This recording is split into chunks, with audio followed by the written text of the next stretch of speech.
están atentos a estas conferencias, sobre todo esta nueva que acabamos de iniciar, titulada Los gigantes en el día de Noé. En la primera conferencia anterior les prometí a todos los que asistieron, espero que la puedan ustedes conseguir en internet o en YouTube y la puedan escuchar, y todas las demás, porque van a ser bastantes, ya que hay un material impresionante que nos va a abrir los ojos ante la tecnología moderna y de qué manera la tecnología moderna, junto con todos los experimentos que se están llevando a cabo con el transgénero, el transhumanismo, la doctrina tonta de querer ser dioses del Foro Económico Mundial, tiene una relevancia y una conexión íntima con los días de Noé.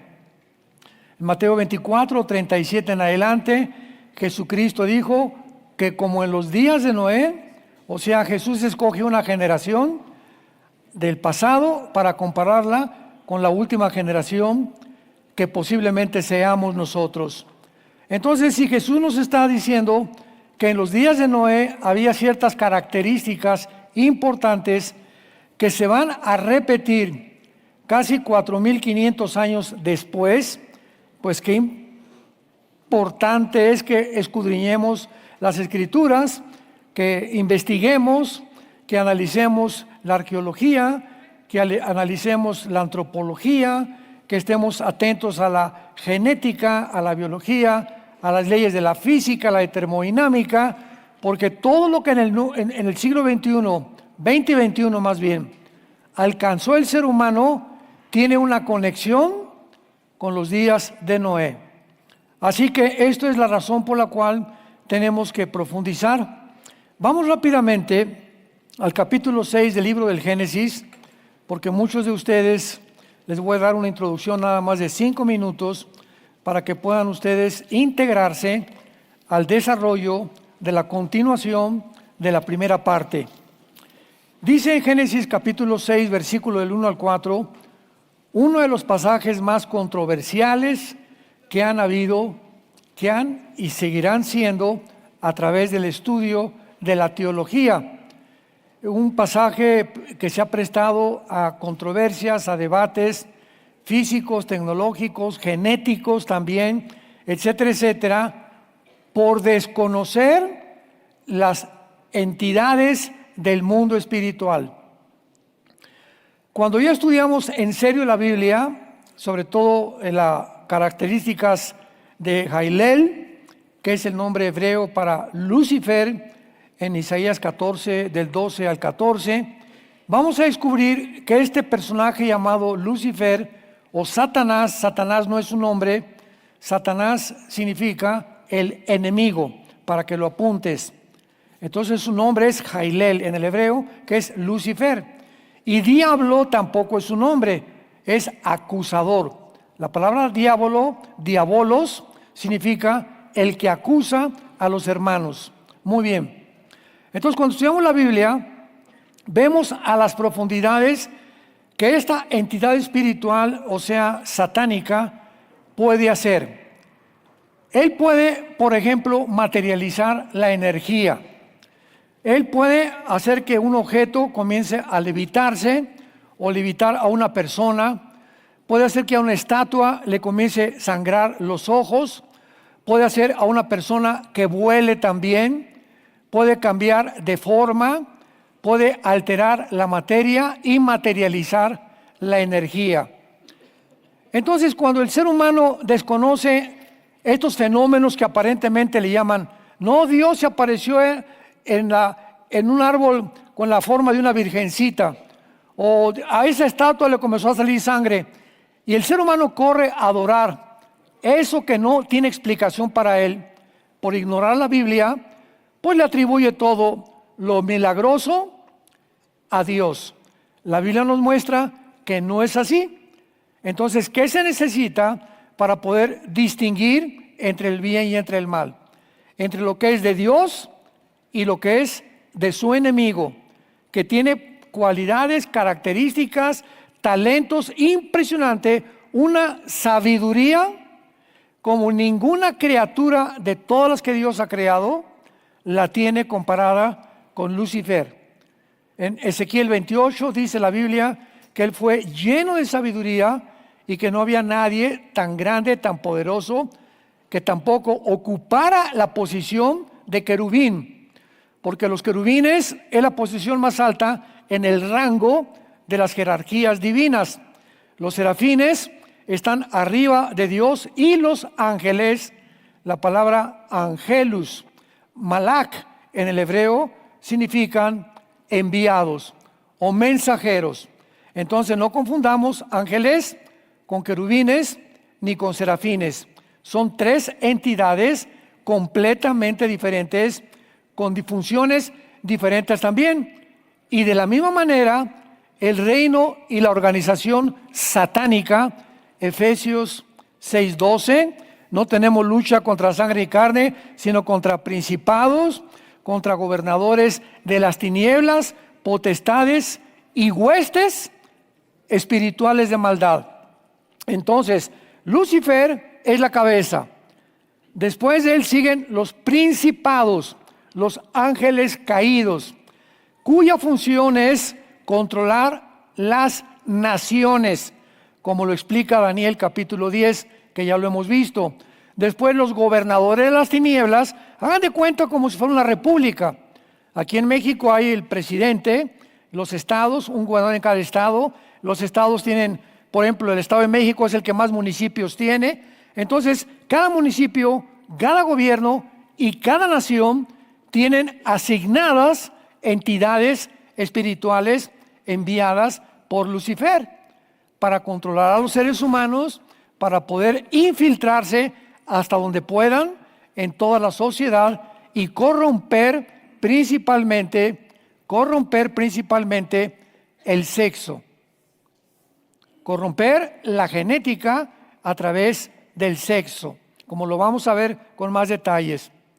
Muy bien, entonces los ángeles, dice la Biblia, que pueden bajar aquí al mundo y pueden respirar el oxígeno que tú y yo respiramos. Los ángeles buenos y los ángeles malos también.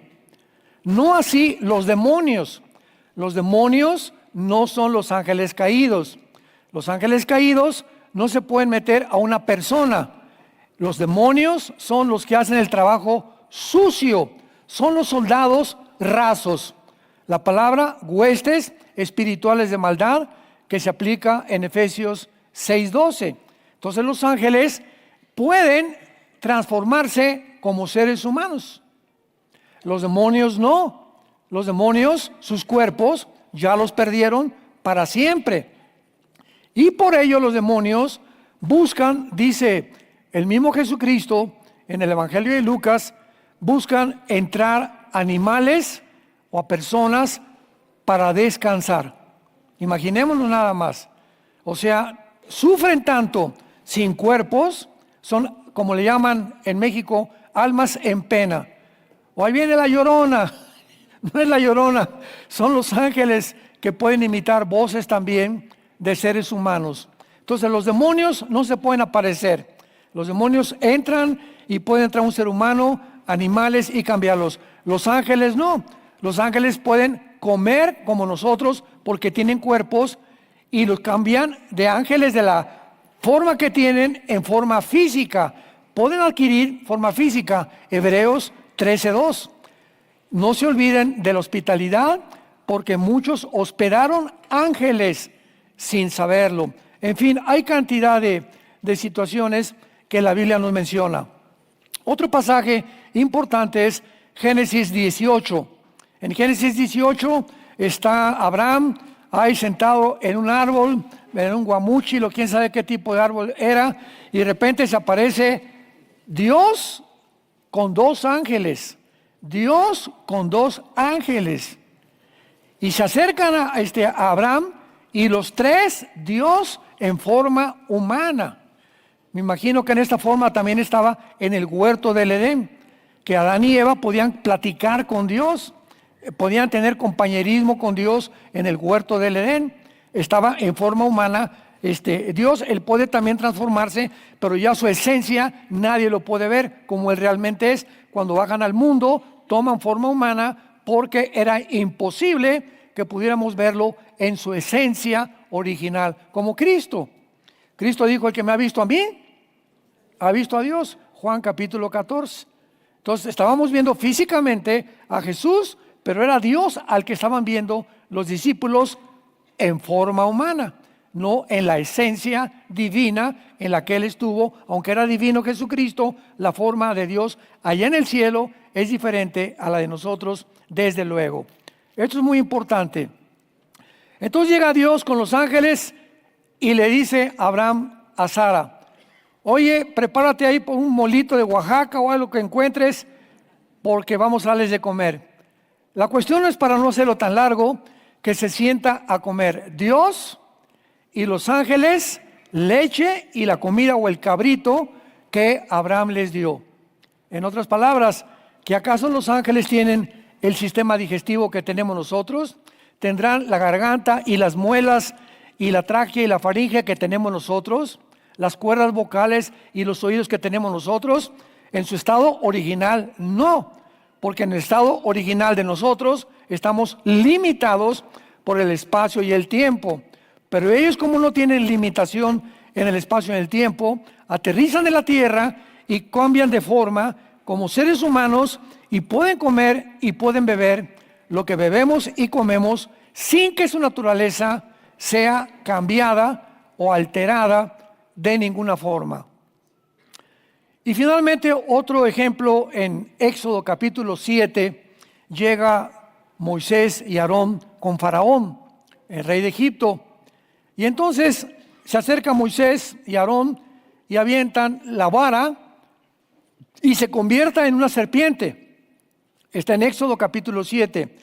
Pero los brujos del faraón repiten el mismo milagro. También las varas de los brujos adquieren la forma de objetos inanimados, incoloros, inodoros, como es una madera. La madera no tiene vida, pero sin embargo es energía y se convierte en algo vivo. ¿De qué nos habla esto?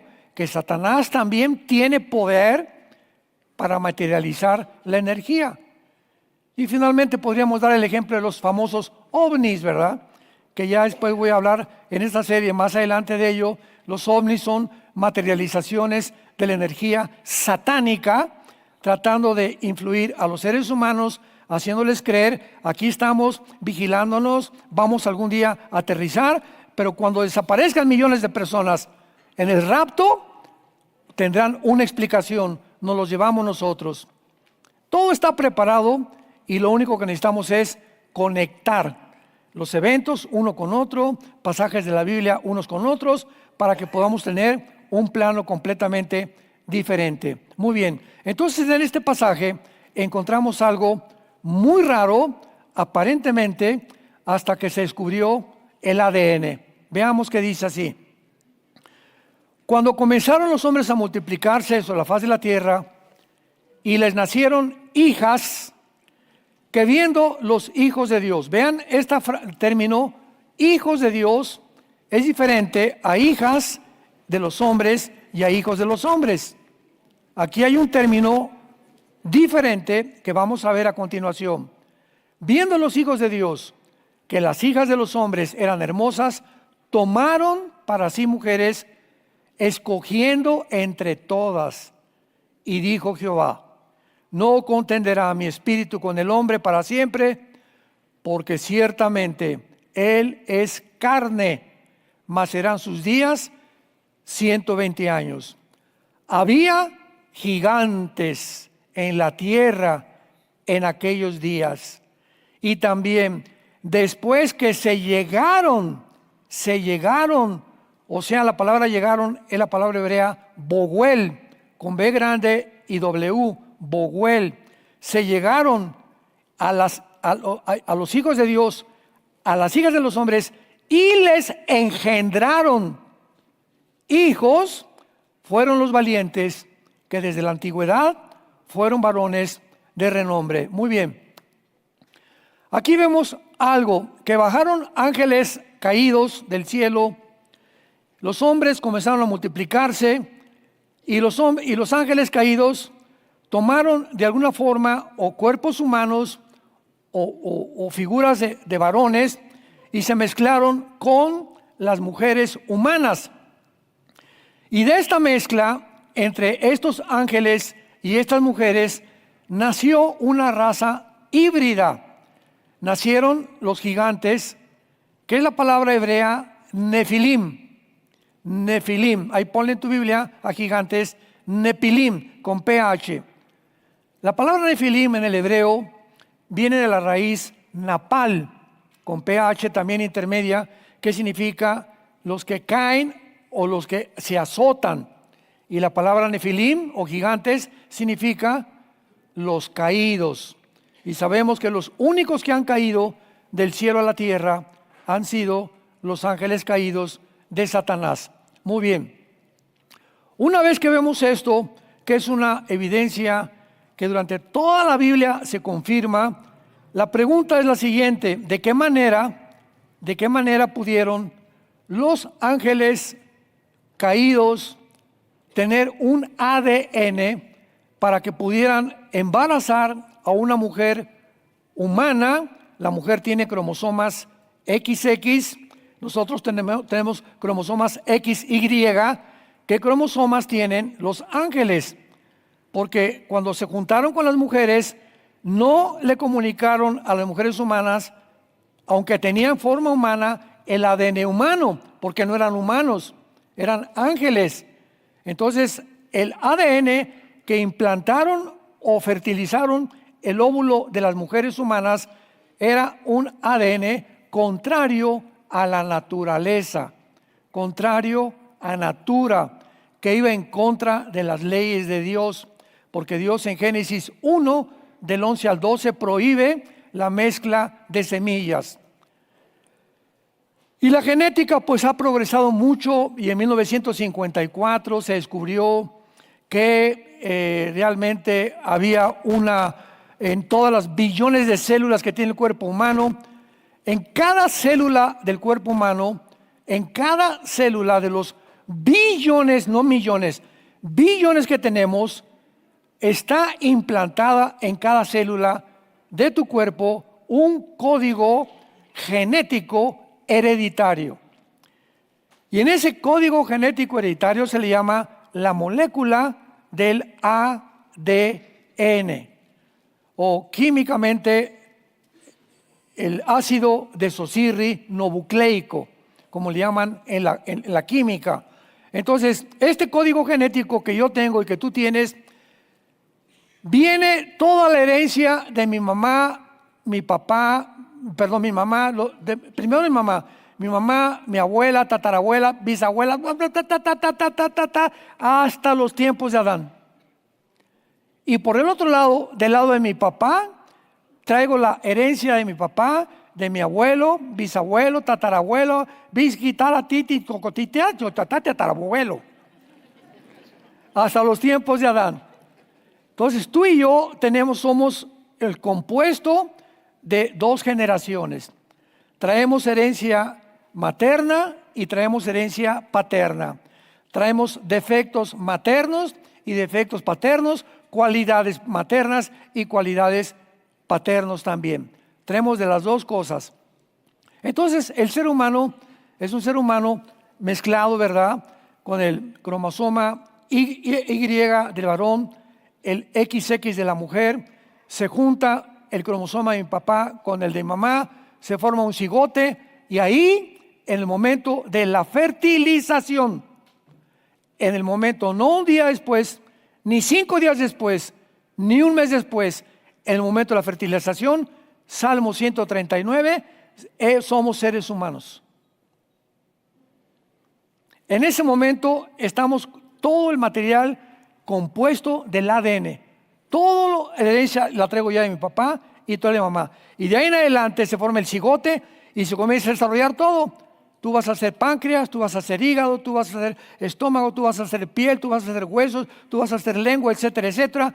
Ya viene toda la información completamente como una fábrica para poder construirnos nosotros anatómica y físicamente, neurológicamente, pero también hemos heredado espíritu. Y si somos seres humanos que somos espíritu, tenemos un cuerpo y un alma, pues hemos heredado en el cuerpo. Mira, tiene el lunar de la abuela aquí en la espalda, mi nieto. O mi hijo tiene la nariz de ganso de su papá y las orejas de papalote de su tía. Y mira de la estatura y el color de piel y el color de los ojos. Y todo viene de la herencia física, que ya es innegable esto. Se heredan características hereditarias, el parecido, los ojos, etc. Muy bien, si somos alma, entonces hemos heredado también características mentales. Y hasta el siglo pasado se descubrió que podían ser transmitidas, transferidas, la locura, enfermedades como la esquizofrenia, la paranoia, la psicopatía. Y entonces los psicólogos le pusieron a esta conducta irrelevante, a esta conducta que no se puede explicar, pues es un paranoico. ¿Qué significa paranoico? Una persona que tiene miedo de los demás, que siempre se aísla, que no quiere estar en contacto con los demás, que tiene miedo de la gente y que cree que todo el mundo está en contra de él. Se llama paranoia, es un problema mental. Vamos a ver que no es mental. Viene el esquizofrenia, esquizofrenios, que significa en el griego mente dividida. ¿Quién es una persona esquizofrénica? Es Panchito, que en la mañana se porta muy bien con su esposa, con sus hijos. En el trabajo, Panchito tiene otra máscara y se porta muy diferente que en su casa, en su oficina. Y cuando sale con sus amigos, tiene otra máscara que usa para portarse diferente a cómo se porta en su casa, cómo se porta en su oficina y cómo se comporta con sus amigos. Se le llama múltiples desórdenes de la personalidad. O sea, personas que tienen 2 personalidades, 3 personalidades o máscaras. La que les convenga ponerse es la que se ponen. Y este desequilibrio de la personalidad tiene un problema demoníaco completamente, como lo vamos a ver más adelante. Entonces, ¿quién es una persona normal? La persona en mi casa, yo soy como soy. En la oficina, yo soy como soy. Con mis amigos, yo sigo el mismo. Y a donde quiera que voy a una fiesta o una boda, no cambia mi personalidad.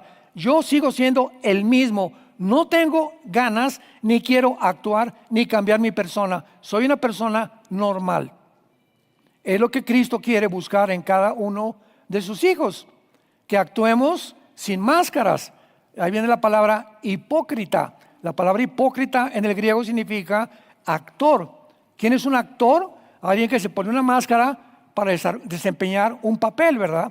Entonces, otra máscara para desempeñar otro papel. Entonces, un hipócrita es la persona que no se da a conocer como él es, sino que tiene una máscara. ¿Cómo está, doña Panchita? ¡Qué bonito su vestido! Y se voltea, parece china poblana. Esa es la hipocresía. Hablas bien de la gente y te volteas y hablas mal de la gente, ¿no? O criticas, etcétera, etcétera. Y no eres como eres, ¿verdad? No tienes un amigo sincero porque tus amigos son por conveniencia, porque solamente cuando los necesitas son tus amigos. Bueno, vamos a dejar esto hasta aquí y vamos a ver ahora claramente en Génesis 3:15. Esto es muy importante también. Todo esto es un resumen muy breve de la primera conferencia para que puedan ustedes agarrar el paso. Génesis 3:15. Pondré enemistad entre ti y la mujer. Dios está hablando a la serpiente, a Lucifer. Entre tu simiente y la simiente suya. Esta te herirá en la cabeza y tú le herirás en el calcañar. Aquí Dios menciona que habrá una guerra continua. Enemistad, la palabra Eva con B grande en el hebreo, es algo continuo que nace del corazón. Por ejemplo, el odio que tienen las naciones árabes en contra de los judíos es una enemistad continua desde Mahoma y desde antes de Mahoma, desde el hijo de Abraham llamado Ismael. Desde Ismael, a través de toda la historia, no han podido verse la cara. En ese caso, otra enemistad continua que usa el diablo es contra las mujeres. Aquí está diciendo Dios de que habría una enemistad entre la semilla de Satanás y la semilla de la mujer. Y el diablo, ¿a quién ha usado para atormentar a las mujeres, para perseguir a las mujeres? Nos ha usado a nosotros los hombres, como lo vimos en la conferencia pasada. El hombre machista, el hombre que dice como los griegos, la mujer solamente sirve para la cama y para la cocina, tómala y déjala, y desprecian a la mujer, la pisotean, la golpean, etcétera, etcétera. Es la costumbre general del macho camacho. Viene Cristo a nuestra vida y nos transforma y nos dice: no, mijito, así no vas a hacer. De aquí en adelante yo vivo dentro de ti. A tu esposa, ámala como yo te amé desde la cruz. Y cuídala, porque el que aborrece su carne, el que aborrece a su esposa, se aborrece a sí mismo. El daño que tú le hagas a tu esposa se te va a revertir más multiplicado. Ten mucho cuidado de tener una relación honesta, buena, cariñosa, tierna, compasiva, empática con tu esposa, para que yo te pueda bendecir. Entonces el evangelio nos transforma a los hombres y comenzamos. ¿Quién es un matrimonio cristiano? Un hombre que ya aprendió que su esposa es digna de la gracia, es digna del favor de Dios, y que es como una parte de su propia vida. El que le hace daño a su mujer, a sí mismo se hace daño sin que la persona se dé cuenta. Entonces habría una enemistad contra ella, pero también dice la Biblia que habría una enemistad entre la simiente. Apunta la palabra simiente, en el hebreo es la palabra sera, con Z, que se tradujo en el griego esperma. Esperma. Otras traducciones la tradujeron linaje, y otras traducciones la tradujeron linaje, descendencia, que es lo mismo, ¿verdad? Entonces, aquí está hablando que la semilla de la mujer iba a producir, ¿a quién? Al Mesías, ¿verdad? Pero pregunta, ¿la mujer no tiene esperma? La mujer es la receptora de la semilla. La palabra semilla, esperma o linaje es lo mismo, la tiene el hombre. Entonces, oye Dios, tú te equivocaste. Aquí le pusiste que la mujer, que su semilla de la mujer, si la semilla no es la contenedora de la semilla, es el varón. Pero pasó el tiempo y llegó Isaías, capítulo 7, capítulo 9. He aquí concebirá una virgen y llamará su nombre Emmanuel, Padre eterno, Dios eterno, príncipe de paz, admirable. Y se va la revelación progresiva de la Biblia hasta que llegamos a los evangelios. Cuando María y José, viene el ángel, se le aparece Gabriel a María y le dice: María, vas a ser mamá. Pero ¿cómo? Si ni a Puerto Vallarta hemos ido de luna de miel. Estamos comprometidos nada más. ¿Cómo que voy a...? José y yo estamos, él me ha respetado, ha sido un caballero. ¿Cómo que voy a ser mamá? Mira, María, no te asustes.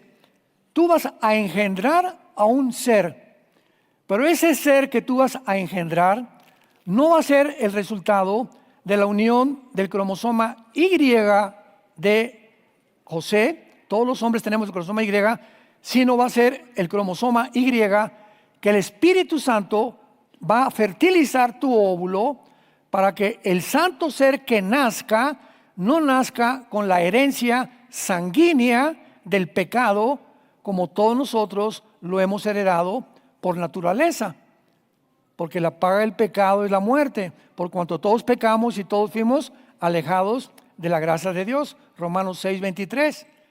Entonces el nacimiento de Jesús iba a ser virginal, sin la intervención del varón. Dios iba a embarazar a María para que naciera, y el nombre tampoco se lo puso María ni José.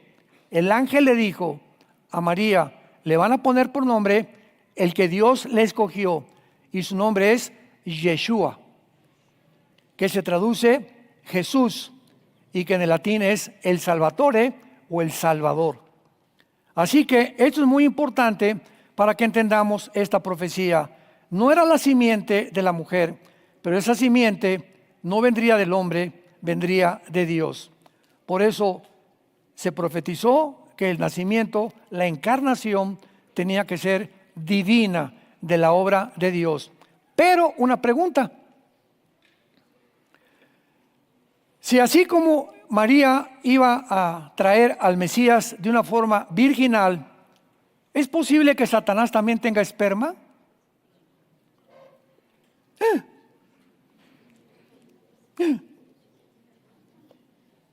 A mí no me miren, mira tu Biblia, a mí no me echen la culpa, Yo me lavo las manos, yo no hice la Biblia. Yo le estoy diciendo lo que la Biblia dice. La semilla de Satanás, el esperma de Satanás, iba a producir también a un individuo que va a ser el hijo de Satanás, que se llama el anticristo.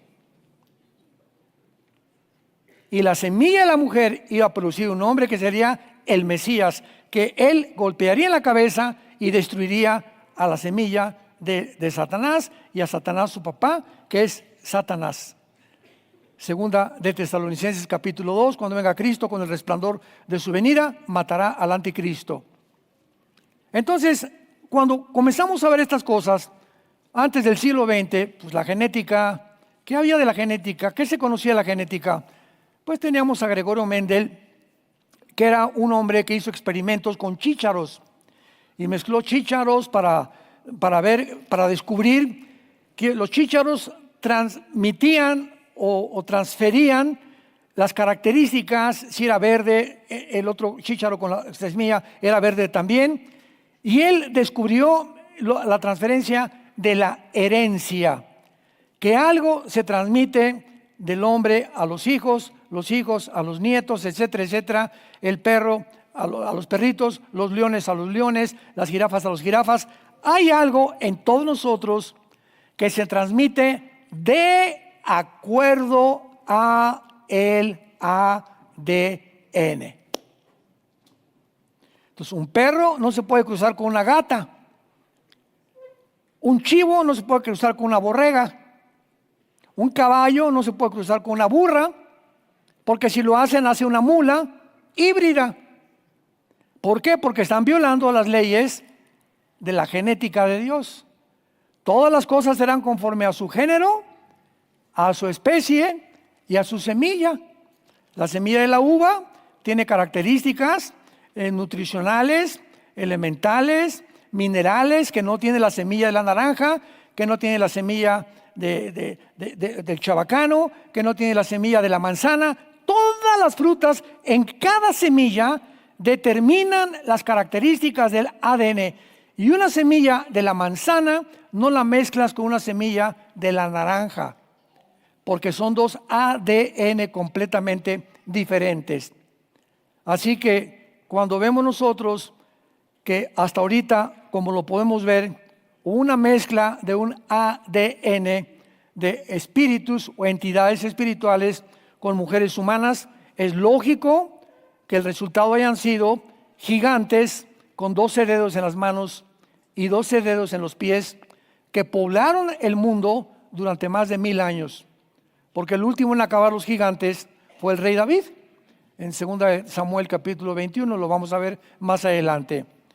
Vamos ahora al Nuevo Testamento, rápidamente a 2 de Pedro, la segunda carta de Pedro, capítulo 2, y veamos de qué forma el Nuevo Testamento nos da testimonio. Repito, vamos a ver qué dice la Biblia. Vamos a leer la Biblia, no la opinión del hombre, la Biblia. ¿Qué dice la Biblia acerca de este incidente, de esta peculiaridad, de esta anomalía que sucedió en los tiempos de Noé? Y que apenas en los últimos siglos comenzamos los seres humanos a comprenderlo. ¿Cómo? Juntando pieza con pieza el rompecabezas haciendo conexión con conexión. Dice 2 de Pedro 2, versículo 4 y 5. Porque si Dios no perdonó a los ángeles que pecaron, sino que arrojándolos al Tartarus, la palabra infierno, ahí los que trajeron su Biblia, ponle Tartarus, es la palabra original que se usó. Sino que arrojándolos al infierno o al Tartarus, los entregó a prisiones de oscuridad para ser reservados al juicio. Aquí está hablando Dios a través de Pedro que hay una generación de ángeles caídos que pecaron y que ya han sido condenados, ya se encuentran prisioneros en cárceles eternas que se encuentran en el centro de la tierra, donde está el infierno actualmente. Ahora bien, si Satanás sigue suelto y hay ángeles caídos sueltos, entonces esta generación de ángeles tiene que haber sido una generación especial en la historia bíblica que merecieron ser encerrados y condenados antes de tiempo. Porque Satanás y sus ángeles, al final, Apocalipsis 20, serán arrojados al lago de fuego. ¿Recuerdan? Muy bien. Ahora veamos la consumación y la explicación y la clarificación total de este enigma y de este misterio. Judas, versículo 6 y versículo 7. Pongan mucha atención. Judas está antes de Apocalipsis, para que no te vayas a Éxodo. Judas 6 y 7. Pongan mucha atención. Y los ángeles que no guardaron su dignidad, sino que abandonaron su morada, o sea, abandonaron sus cuerpos en el original, abandonaron su lugar de habitación. Los ha guardado bajo oscuridad en prisiones eternas para el juicio del gran día. Perdón, me detengo. ¿De quién está hablando? De ángeles, cierto grupo de ángeles que abandonaron el lugar donde Dios les dijo, no crucen esta frontera, lo hicieron y están prisioneros. Como Sodoma y Gomorra y las ciudades vecinas, las cuales de la misma manera que aquellos. ¿Quiénes son aquellos? Estos ángeles del versículo anterior. Los sodomitas de Sodoma y Gomorra cometieron el mismo pecado que estos ángeles. Igual que ellos, fornicaron y se fueron en vicios contra natura. O sea, violaron la naturaleza con la cual Dios los creó para mezclarse con otra naturaleza y fueron puestos, por ejemplo, sufriendo el castigo del fuego eterno. Aquí Judas ya no nos da ningún lugar a dudas. ¿Qué dice la Biblia? Que un grupo de ángeles que fornicaron con mujeres. Y que esta unión sexual entre estas entidades espirituales y estas mujeres era contra naturaleza. Que la naturaleza de ellos no era tomar ni mezclarse, porque el resultado fueron gigantes que se volvieron los más grandes enemigos de la nación de Israel. Los Nefilim, los Refaitas, los Somsomeos, los Hebeos, y vamos a ver todas las 7, 8 tribus de gigantes que poblaron la tierra de Canaán. Por lo cual Dios tuvo que llegar a una determinación tan drástica, tan fuerte, tan, ¿verdad? No hay palabras para describir, que tuvo que eliminar a todos los seres humanos en ese tiempo del planeta Tierra, salvo 8 personas. Noé, su esposa, sus 3 hijos y las 3 nueras. 8 personas las metió en un arca Dios, Éxodo 7 y 8, para borrar completamente la contaminación genética en la que el mundo no podía ya seguirse multiplicando de esa manera. Tenía que haber un nuevo resurgimiento de nuevos seres humanos. Aunque vemos que después del diluvio, los gigantes se siguieron reproduciendo, sobrevivieron al diluvio y fue David el último que los mató, pero ya no en la forma tan descarada como lo hicieron en el tiempo de Noé. Ahora, para que ustedes entiendan un poco más esto, de Adán al diluvio hubieron 1500 años. De Adán al diluvio hubo 1500 años. 400 años después del diluvio nació Abraham. Y 2000 años después nació Jesucristo. Y 2000 años después nos encontramos en el siglo XXI, donde estamos viviendo actualmente. Ahora, ¿cuándo Dios le entregó las leyes a Moisés? En el monte Sinaí, ¿se acuerdan? Bueno, Génesis acaba, que se mueren algunas personas y viene Jacob con sus hijos y entran, muere José y entran a Egipto, Éxodo capítulo 1, Jacob y sus hijos, y ahí se comienzan a reproducir y entonces los esclavizan casi 430 años. Dios levanta a Moisés, los saca de Egipto y se los lleva a la tierra prometida, a la tierra de Canaán, donde ya estaban esperándolo los gigantes. El diablo ya estaba esperando, impidiendo que entraran a conquistar la tierra prometida. Pero en el monte Sinaí, 50 días después de que salieron de Egipto, Dios le entrega a Moisés los 10 mandamientos. Ahí nace el pueblo de Israel. Moisés sube al monte Sinaí, lo estaba esperando Dios. Imaginemos nomás que 40 días allá arriba con Dios, ¿se imaginan? Y 40 noches. Moisés y el Padre solitos allá arriba, luces y todo lo que pudo haber visto Moisés, y en tablas de piedras le da a Moisés Dios a las leyes. En cuanto el pueblo recibe las leyes, el pueblo se hace culpable de no cumplirlas, porque donde no hay ley no hay pecado, dice la Biblia. ¿Qué quiero decir? Yo voy ahorita aquí por el periférico y me meto en una calle que no tiene el signo de que es una sola vía, que es para allá, sino que es para acá. Entonces es sentido contrario. Entonces voy a buscar una calle para poder meterme en la línea que me está indicando el tránsito. Me van siguiendo.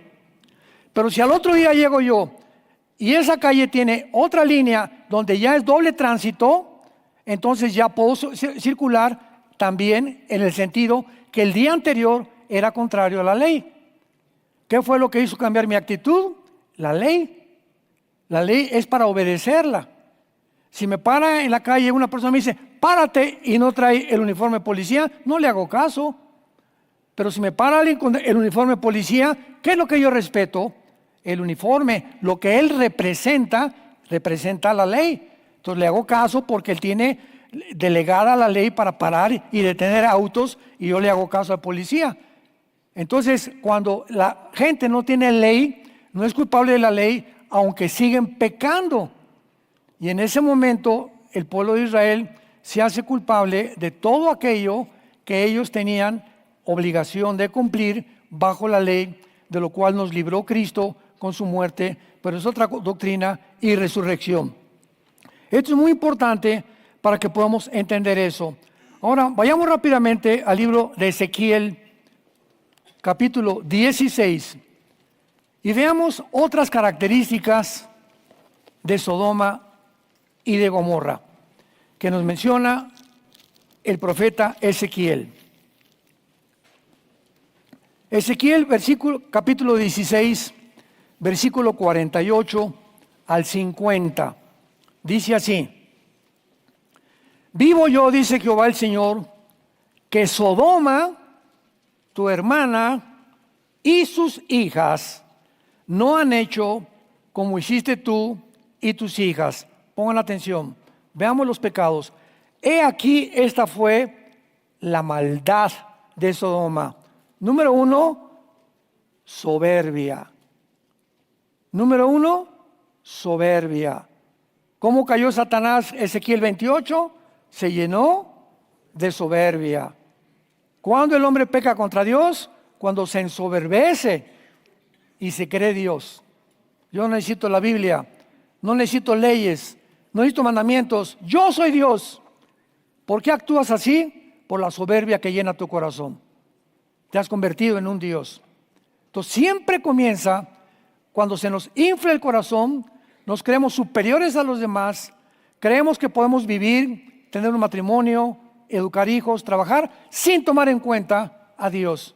La soberbia es la raíz principal del pecado de Lucifer. Número 2, saciedad de pan, abundancia de ociosidad. Dicen que la mente vacía es el taller de Satanás, ¿verdad? La ociosidad. Tuvieron ellas y sus hijas y no fortaleció la mano del afligido y del menesteroso. Vemos entonces que fueron soberbia, ociosidad, falta de compasión por el prójimo y depravación moral, que nos explica Lucas 17. Así pues, cuando el ser humano tiene estas características, se ensoberbece, desprecia a los demás, se cree Dios. Escúchame lo que te voy a decir. La mayor parte de los humanos acaban depravados sexualmente. Hay una raíz hasta abajo de todo esto, pero es el ataque principal de Satanás que comenzó desde el huerto del Edén. ¿Se acuerdan de Adán y Eva? Cuando fueron descubiertos por Dios, ¿qué hicieron?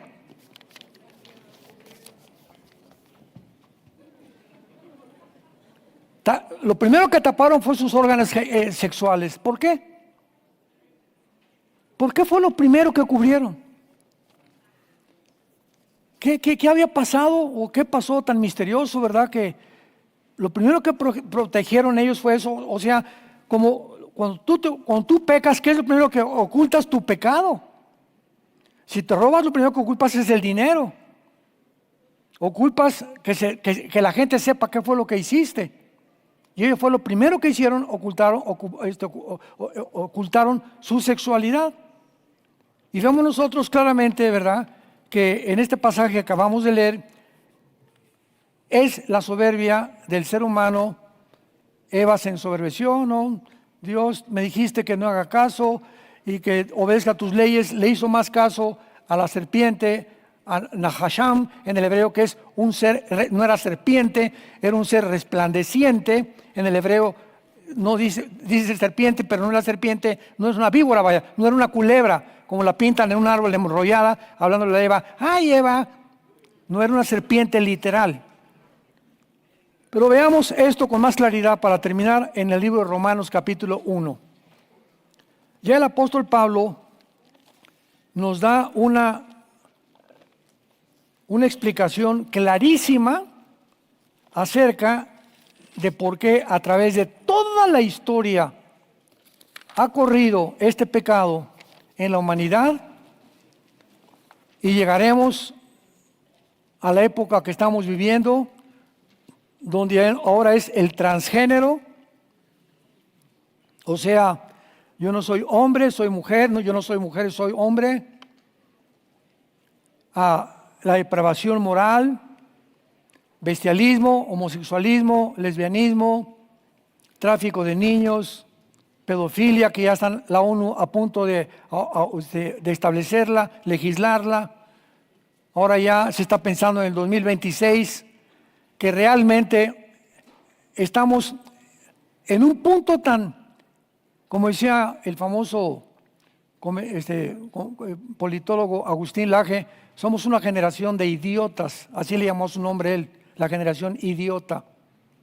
Y no quiere decir la palabra idiota como los mexicanos o los latinoamericanos. Eres un idiota, ¿verdad? Ahí estás hablando despectivamente. La palabra idiota en el griego es una persona, escucha esto, la palabra idiota significa que una persona comete un problema y le fue mal en el problema, y repite el mismo problema, y repite el tercer problema igual, y no le sirvió lo que aprendió desde el principio, y sigue cometiendo el mismo pecado. Ese es un idiota en el griego. Una persona que repite y no aprende de sus errores pasados. Esa palabra es idiota en el griego. ¿Por qué le llama a Agustín Laje la generación idiota en su libro? Porque somos una generación que no aprendemos de la historia. La historia nos enseña que el hombre no ha aprendido de la historia. No hemos aprendido que el comunismo no fracasó, que el problema sexual no se puede llegar, que no somos dioses, y continuamos repitiendo e insistiendo en desenterrar aquello que se demostró que no funciona, porque somos idiotas, porque no aprendemos de la historia. Y el hombre que no aprende la historia está condenado a repetir la historia.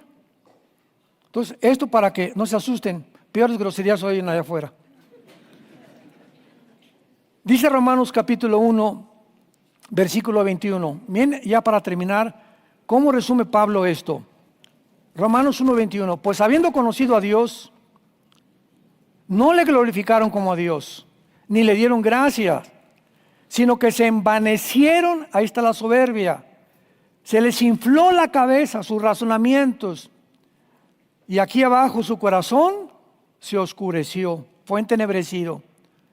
Profesando ser sabios, se hicieron necios y cambiaron la gloria del Dios incorruptible en semejanza de imagen de hombre corruptible, de aves, de cuadrúpedos y de reptiles, por lo cual Dios también, vean ustedes, por lo cual cuando tú rechazas a Dios, cuando te inflas, cuando te ensoberbeces, cuando realmente llegas a creer, como los idiotas, que tú eres Dios y que puedes convertirte en Dios, ¿sabes qué hace Dios? Te empuja para que te entregues a la inmundicia, a los problemas sexuales. Dios los entregó a la inmundicia, en la concupiscencia en sus corazones, de modo que deshonraron entre sí sus propios cuerpos. Cambiaron la verdad de Dios por la mentira, honrando y dando culto a las criaturas antes que al Creador, el cual es bendito por los siglos. Por esto Dios los entregó a pasiones vergonzosas, pues aún sus mujeres cambiaron el uso natural por el que es contra naturaleza, y los hombres también, dejando el uso natural de la mujer, se encendieron en su lascivia unos con otros, cometiendo hechos vergonzosos, hombres con hombres, y recibiendo en sí mismos la retribución debida a su extravío. Y como ellos no aprobaron tener en cuenta a Dios, finalmente vean lo que hace Dios.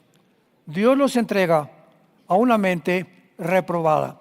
La palabra mente reprobada, nous adokimos, en el griego, significa lo siguiente: personas que ya no pueden distinguir lo que es bueno y lo que es malo. Que a lo malo le llaman bueno y a lo bueno le llaman malo. Ya no hay blanco ni negro. Ya todo es gris en las mentes de estas personas. No, yo no soy hombre, soy mujer. No, yo soy mujer, soy hombre. No podemos hacer el transgénero. Podemos cambiar el sexo. Podemos llegar a cosas. Y llega el hombre a perder de tal manera la brújula, la razón, el sentido común, la objetividad, que están como un barco que no tiene una brújula ni un capitán, y el viento los lleva para acá y los lleva para allá y los lleva para allá hasta acabe el barco siendo azotado contra los arrecifes y hundiéndose. Y es la vida que si tú sigues te va a hundir tarde o temprano. Y los pecados que vamos a ver más adelante en los tiempos de Noé se van a repetir en la generación que estamos viendo, pero aumentados 1000 veces más. Para que te des cuenta en el mundo que nos rodea y el mundo en que estamos viviendo. Por lo cual, si tú no tienes a Jesucristo en esta mañana, yo te invito a que vengas a la cruz. Te invito a que te arrepientas de tu vida, de tus pecados. Que le entregues tu vida a Jesús. Él vino a buscar y a salvar lo que se había perdido. Y muchos de ustedes en esta mañana están perdidos. En filosofías, en prácticas, en tantas cosas que el mundo te ha orillado y tú no te has dado cuenta, pero esta mañana no es una coincidencia que oigas estas palabras. Quiero decirte que Dios te ama. Dios te ama y te quiere perdonar. Y quiere que tú seas una persona nueva. Y Él tiene el poder de cambiarte y de iluminar nuestra mente para que comencemos a portarnos como gente normal. Porque desde el huerto del Edén, nadie ha nacido normal. Todos hemos nacido en rebelión abierta en contra de Dios. ¿No quisieras tú en esta mañana reconsiderar tu vida y entregarle tu vida a Jesucristo? Inclina tu cabeza y dile estas palabras. Señor mío y Dios mío, te pido perdón por mis pecados. Reconozco que he pecado contra ti y que la clase de vida que estoy viviendo no te agrada. Por eso vengo en esta mañana a abrazar tu cruz, Señor Jesús, porque creo que en esa cruz abriste tus brazos, te coronaron de espinas, te pusieron clavos en tus manos y en tus pies, para que yo en esta mañana creyera que esa sangre preciosa que derramaste es la medicina para todos mis pecados. Creo que a los 3 días resucitaste de entre los muertos, y porque creo que vives, te recibo en esta mañana como mi Señor y mi Salvador. Gracias, Señor. Padre, te damos gracias por esta cosecha, por estas almas, por quienes oramos, que tú las continuarás edificando, fortaleciendo hasta el día de tu regreso.